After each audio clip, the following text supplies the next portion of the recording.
Welcome to our Holmes History Lecture Series. My name is Madison Price, and I am an online history instructor with Holmes Community College. I will be giving you a short lecture on the build-up to the American Civil War for your American history class. Please pay close attention to the information in this lecture. There will be a quiz at the end of this video. All right, so Chapter 13 is Western Expansion and Southern Secession. So this is all the build up to the American Civil War.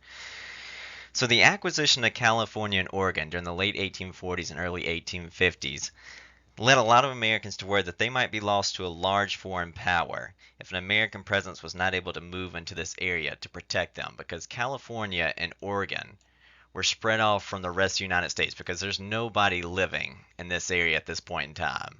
So California and Oregon are over there by themselves, and so Americans are worried that Great Britain might come down from Canada and take Oregon, or Mexico might try to reclaim California from us. So that's the big concern. So how do you control California and Oregon? Well, the best solution was a transcontinental railroad. The problem is the costs of doing so were so high that only one line could be built. So the problem would be who would get the railroad, the North or the South? So both sides had a lot to gain from having a transcontinental railroad. It would help population growth, wealth, and political influence. And so the South wanted to railroad that all the way to California across southwestern territory because it was flat. It was desert land. The problem was it was still owned by Mexico, that territory. And so the Secretary of War, Jefferson Davis, sent James Gadsden, a prominent South Carolina railroad man, to talk with the minister of Mexico. Gadsden quickly negotiated a treaty in which Mexico ceded land to the United States for $10 million, which became known as the Gadsden Purchase. So it's that area in dark green there. It's the land we bought from Mexico. Well, the North is upset of this purchase of desert land, but more importantly because it gave the South an upper hand in the building of this transcontinental railroad, since this path had less mountains and made more sense. And so the problem with the Northern Railroad line is it would have to go through the unorganized territory of Nebraska. So this area right here. And so in this area, you had a lot of hostile Plains Indians and large herds of buffalo, which could derail trains. And so Northerners began to push to make Nebraska into organized territory so people can move there and turn those into states so that the railroad could take that path. And so in 1854, Senator Stephen Douglas of Illinois pushed through a plan to turn the unorganized territory of Nebraska into two territories, Kansas and Nebraska. Douglas, known as the Little Giant, had a lot to gain from this plan. Douglas owned a lot of railroad stock in Chicago, so he would become rich if that was the main terminal for railroad travel west. His plan would make himself rich, make him a hero to the North for getting the Transcontinental Railroad, and gain him a lot of voters in Illinois, which is important for a politician. And so Stephen Douglas decided these territories would decide the issue of slavery through popular sovereignty, where the people living in that territory would decide on whether they wanted to be a free state or a slave state. And so Douglas believed that Kansas would become a slave state since it was right beside Missouri, which was a slaveholding state, and that Nebraska, being more to the north, would become a free state. However, this plan of popular sovereignty went against the Missouri Compromise of 1820, which said no slavery was allowed above the southern border of Missouri. And so to get around this, the Missouri Compromise would have to be repealed. Well, the South liked this idea since it could possibly add a slave state from somewhere that was not supposed to be one, and even President Pierce stood behind the Kansas-Nebraska bill. However, the North was outraged over the plan since the Missouri Compromise had outlawed slavery in the area. Northerners began to turn on Stephen Douglas and label him as a traitor. But he still found enough support within his own party, and especially his home state of Illinois, who were champions of the idea of popular sovereignty. And so what this will look like is Kansas and Nebraska. You see they're going to be split into twos. You got Nebraska and you got Kansas. And so Stephen Douglas thought, hey, Missouri is a slave state, so Kansas will be a slave state. Nebraska is more to the north. It'll be a free state. Everybody's happy. Each side gets a slave state and a free state. And so in 1854, the Kansas-Nebraska Act was passed, but it immediately moved the country towards civil war. Anti-slavery Northerners were appalled that slavery might enter one or possibly both territories where it had previously been outlawed. the North refused to follow the Fugitive Slave Law of 1850 as a result of the Kansas-Nebraska Act, which then in turn ticked off the South. This means that the Kansas-Nebraska Act destroyed two compromises of Henry Clay, the Missouri Compromise of 1820 and the Compromise of 1850, which had allowed California to enter as a free state.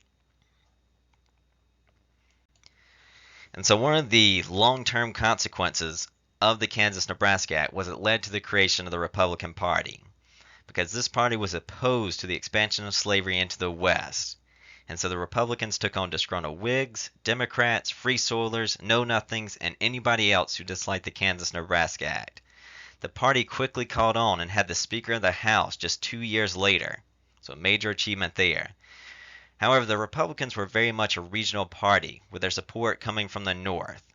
And so the long-delayed sectional rift was now rising up with the Republican anti-slavery North against the Democratic pro-slavery South. And where this is going to kind of come to a head is in Kansas. So the elections of Kansas on whether to be a slave or free territory allowed the Republicans to gain voters. And so Kansas is going to become the opening scenes of the Civil War here. So farmers started to move into Kansas because there's plenty of cheap land available.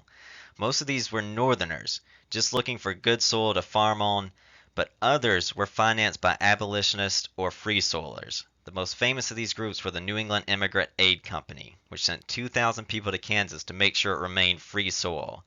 Many of these came brandishing new breech-loading Sharps rifles, nicknamed Beecher's Bibles, after the Reverend Harry Ward Beecher had raised money for their purchase. While Southerners were angry because they had supported Senator Douglas's Kansas-Nebraska Act under the assumption that Kansas would be slave soil and Nebraska would be free. But now these Northerners were threatening that. And so some Southerners tried to raise money to send slave owners to Kansas, but very few decided to do so, since Kansas looked to be headed to free soil, which would mean the loss of their property or slaves. Instead, the South decided to send over border ruffians, who were people from Missouri who didn't even live in Kansas, to vote for slavery in the Kansas elections. The slave supporters ended up winning the election and quickly formed a government at Shawnee Mission. The free soilers, feeling cheated, decided to set up their own government in Topeka, Kansas. Therefore, there were two governments in Kansas, one based on fraud and the other on illegitimacy. So pro-slavery group had used people who didn't even live in Kansas, and the other side, the free soilers, hadn't won the election, but they're still setting up a government as if they had. And so here's one of the most famous political cartoons of the time, forcing slavery down the throat of a free soiler. So most people in Kansas didn't want it, but it looks like they're going to be forced to keep it. Well, in May 1856, pro-slavery supporters raided the anti-slavery town of Lawrence, Kansas, which became known as the Sacking of Lawrence. The fanatical John Brown now rose to the forefront in Kansas. He was obsessively dedicated to the abolitionist cause, believing that God had put him on earth to end slavery. And so in response to the sacking of Lawrence, Brown led a band of supporters to Pottawatomie Creek in May 1856. They attacked 5 men, pulling them out of their cabins and out into the front yard, and then they hacked them into pieces using broadswords. The Pottawatomie Massacre led to civil war in Kansas between pro-slavery and anti-slavery groups in what became known as Bleeding Kansas. So there's John Brown there. And so this became known as Bleeding Kansas as battles broke out all across Kansas here. And so Bleeding Kansas even spilled over onto the Senate floor in 1856 because Senator Charles Sumner of Massachusetts, who was a leading abolitionist in the North, gave a speech on the Senate floor titled "The Crime Against Kansas," in which he reprimanded the pro-slavery men in Kansas for their actions. He also criticized South Carolina and their Senator Andrew Butler because he thought South Carolina was kind of leading this pro-slavery talk. And so in response, Congressman Preston Brooks of South Carolina decided to retaliate since Sumner had insulted his home state and his distant cousin, Andrew Butler. And so on May 22, 1856, Brooks walked into the Senate and approached Sumner, who was sitting at his desk. Brooks then proceeded to hit Sumner with a cane until the cane broke, which left Sumner bleeding and unconscious on the Senate floor. Well, Brooks ended up resigning as a member of the House, but was reelected to his position later. Southern admirers of Brooks's actions sent him canes to replace the one he had broken over Sumner's head. However, those of the North referred to Brooks as Bully Brooks.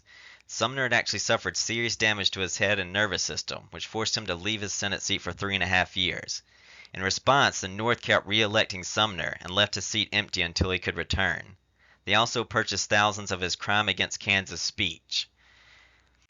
And so, what Bleeding Kansas and Bleeding Sumner showed was just how vehement both the pro-slavery and anti-slavery groups felt and how far they were willing to go to protect their interests. So, like I said, these are kind of the opening scenes of the American Civil War.